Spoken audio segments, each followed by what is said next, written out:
Evening. Welcome to week 6 of political violence and terrorism. Just want to start off this week with some admin notes.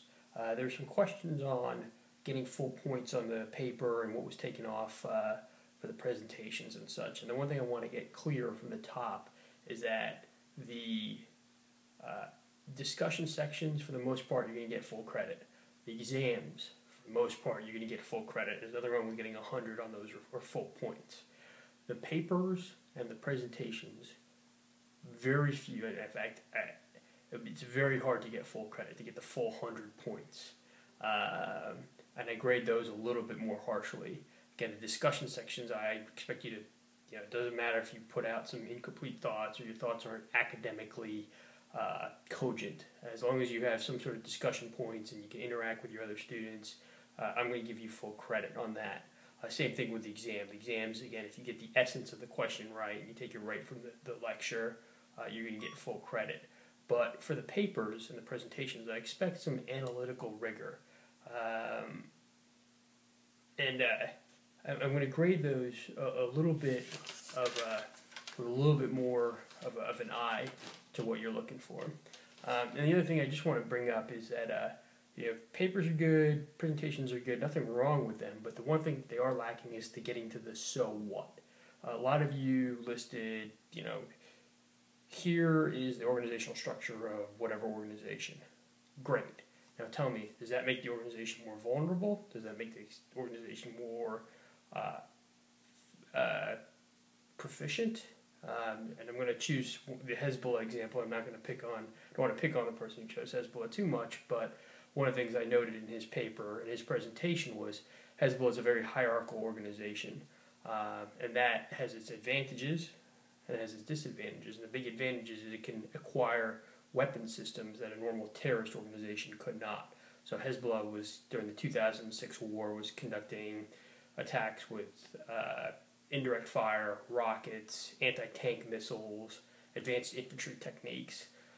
Those things would only occur if the organization was very well funded and very well centralized, almost like a military organization, which Hezbollah is. You wouldn't see that in the Haqqani network or the Al-Qaeda in the Maghreb. So I want to make that in your papers, that should come out, that the centralization has an advantage. These are the advantages. A decentralized organization has disadvantages. These are the disadvantages. So make sure you get to that level of analysis. For your future papers, I'm actually going to ask you to take it further, and you need to talk about the policy prescriptions to actually defeat the insurgent organization.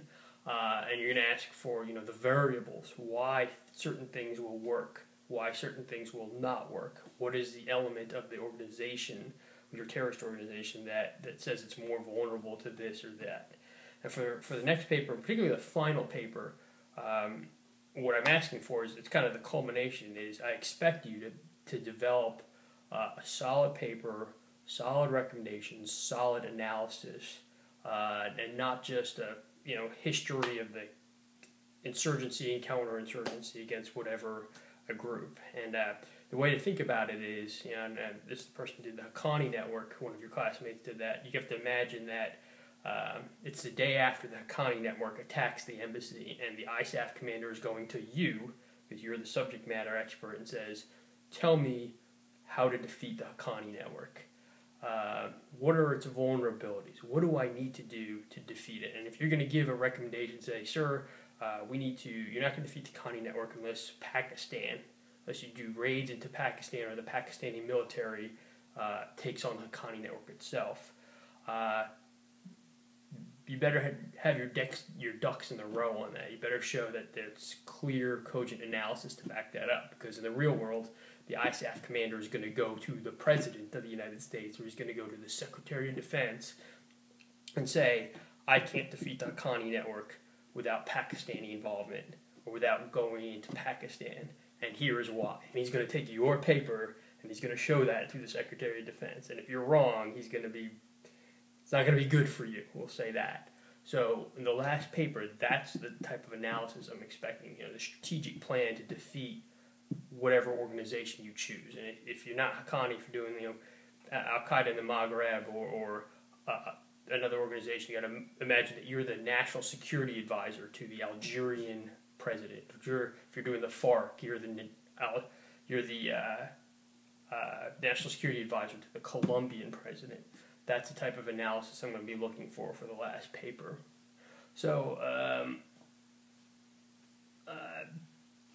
just to go over some last week, I think we had pretty good discussion. I think the crux of the discussion is Europe versus the United States on their macro level counterterrorism policies. And I tend to agree with the people that believe that Europe has not, particularly Western Europe, has not done enough to defeat Islamic extremism in their own borders.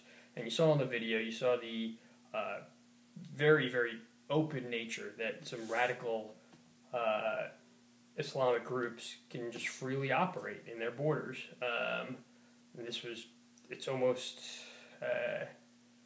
it's a little bit embarrassing for the government, but they're almost not embarrassed by it. Again, I pointed to the reasons last week. I'm not going to cover them again too much in detail, but that's my personal opinion. I know others disagreed, and everyone in the discussion section brought up valid points one way or the other, but I just wanted to kind of cover that. And then I just want to move on to this week. You're going to watch The Kingdom, great movie, great flick. What you can take away from that is that's actually based on a true story. It's not exactly true, but it's based on the 1996 Khobar Towers incident in Saudi Arabia. The Saudi government at the time was very hostile to the FBI presence, to the presence of others. They're afraid of what was going to happen, how this would be viewed. And this kind of brings up the discussion point. How do you conduct an investigation? Let's say you're on that FBI team and you're getting stonewalled in Saudi Arabia. What do you do? That's kind of where the discussion goes. I don't have an answer for that, but just curious what thoughts are out there. And that's very relevant because we saw that in Saudi Arabia and Riyadh in 1996. We saw that in the Cole bombing in 2000. And we're seeing that a little bit now in the Libya attack that occurred 2 weeks ago. Where the FBI cannot access the site. And it's probably not, I'm not going to say the Libyan government's stonewalling us, but I just find it odd that, again, 2-3 weeks after the incident, can't get the FBI down to actually do an investigation, that the site has been probably has been corrupted. That kind of astonishes me, but those are just kind of some points to think about. Next week, actually, you're going to see a video that also covers this about John O'Neill, the FBI agent who did the investigation in Yemen after the USS Cole in 2000, and who actually assisted with the investigation in Riyadh. And you're going to see some of these impediments to properly conducting an investigation.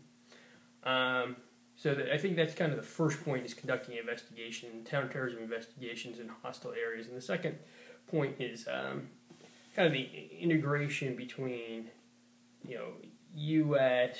and Europe counterterrorism entities.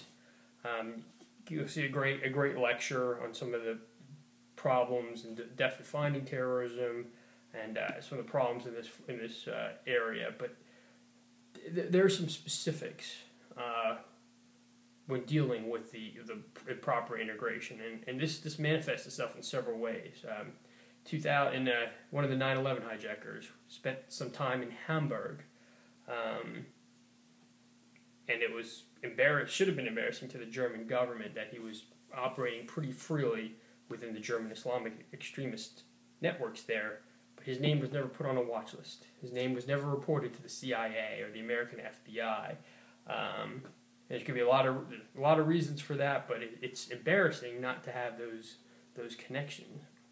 And when I talk about integration between the U.S. and Europe, I think there's three major issues that manifest itself. Why we can't quite coordinate between this part of Europe and the United States. The first is just the massive amounts of information that are out there.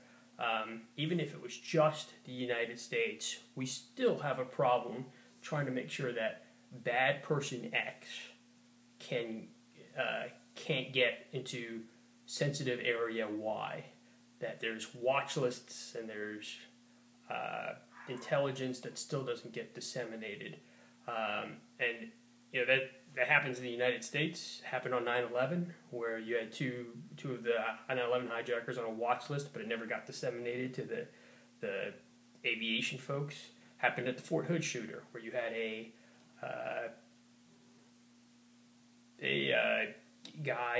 army officer, actually in contact with a terrorist in Yemen, and that was never reported. Again, because that information issue. So that's the biggest one, is that there's too much information out there to begin with. So collating and integrating is always going to be a challenge, whether it's two countries or whether it's two states, etc. The second thing, and a lot of you probably deal with this, is classification issues. We in the United States tend to overclassify information. We tend to just stamp no foreign on things, and we can't share it. We will have a big report that might be relevant to the Germans, might be relevant to the British, French, and we put no foreign on it, and it stops there. And that's kind of one of the issues that will always pertain, the ability for intelligence integration between between the United States and Europe. And then the final point I think I brought up last week, and you saw in the video, is there's a different culture, a different way that the Europeans face terrorism and the United States does. And last week we mentioned the United States sees it more as a military, Europe sees it a little bit more of a law enforcement perspective. But even then, when we try and do cooperation, the different culture still has a large impact. Now, one of the big things is the death penalty. We have the death penalty in the United States. There's a lot of places in Europe that do not. And in fact, they will not extradite terrorism suspects because the United States has the death penalty. So if Hassan, the guy who shot up Fort Hood, got on a plane and flew to Paris or flew to Rome, it is unlikely that he would probably still be there. And it's unlikely the Americans could actually get him here, because they would fear that he was being deported to a country that has the death penalty. That's something that actually has a big impact on counterterrorism. Other things, in Europe, the body scanners when we go to the airport. We don't really accept them, but we have them here in the United States. You go through that, you put your hands up, and X-ray comes in and makes sure there's no bomb on you. But one of the things that Europe, they don't have the culture where you would get almost, strip searched at the airport, and they don't have the culture where everyone gets watch listed when they board a plane. It's just a little different, innate, cultural beings between Europe and the United States.